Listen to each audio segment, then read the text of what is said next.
Hi, I'm Angie Lehman with Oral Myofunctional Therapy of York, and I'm here with Dr. Cockley of East Berlin Smiles.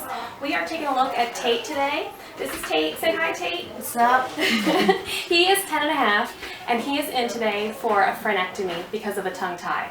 So we're going to take a look in Tate's mouth, and we're going to see what issues he has because of the tongue tie. So Tate, we're going to have you open.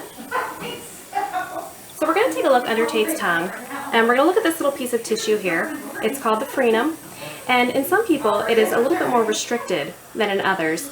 And traditionally a lot of people would think that a tongue tie would either cause nursing difficulties or speech issues, but if somebody has neither of those symptoms, that they're okay. Actually, Tate had neither of those symptoms growing up, but the tongue tie is causing a few other issues, so that's why we're taking a look at it today.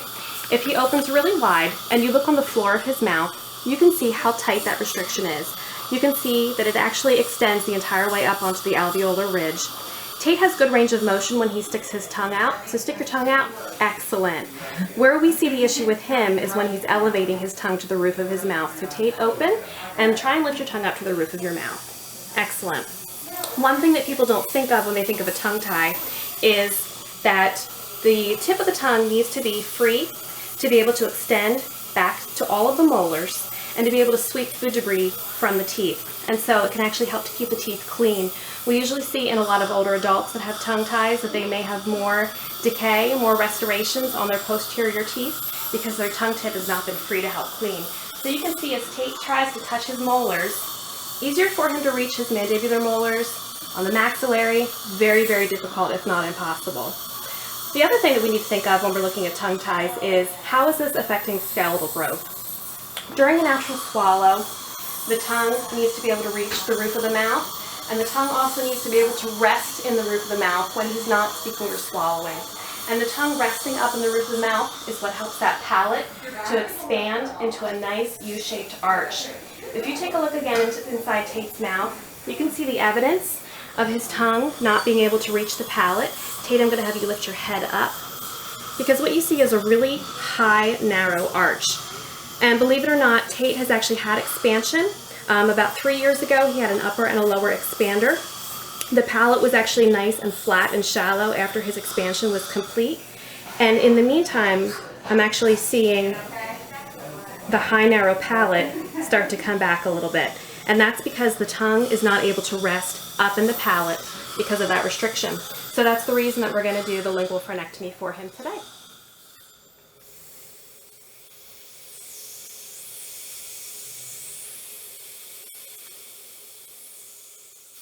Stick out your tongue. Stick out your tongue. Let's see if this will help. Okay, go ahead and open real big. Oops. Wiggled out of it. It was wiggly. Okay, and there you go.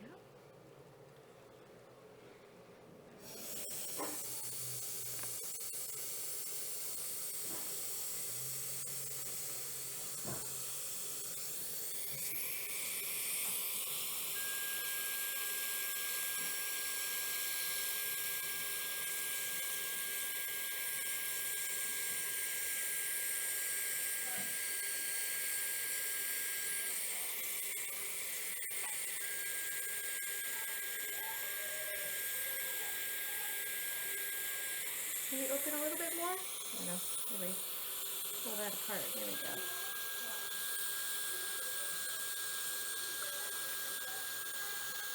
Just raise your hand if you feel anything. You're doing great.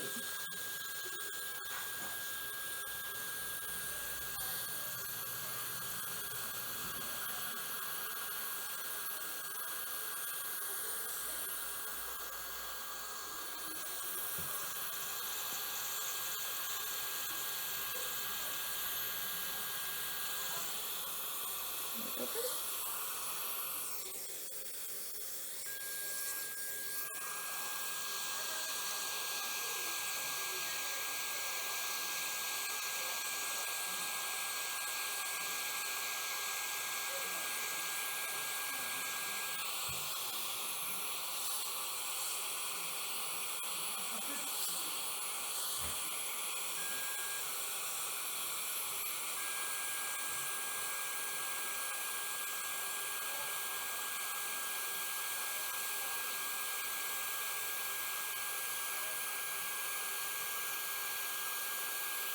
Okay.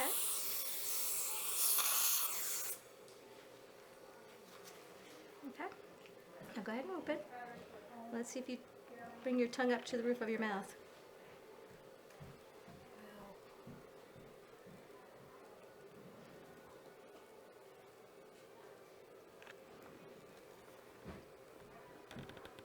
Okay. Can you get it all the way back there behind your back teeth? You sure can. All right, Kate, so you're all done. How did it go for you? It was great. It didn't hurt a bit, except for after. It'll take a couple days to probably heal, and it was great. It was Good. easy. That's excellent.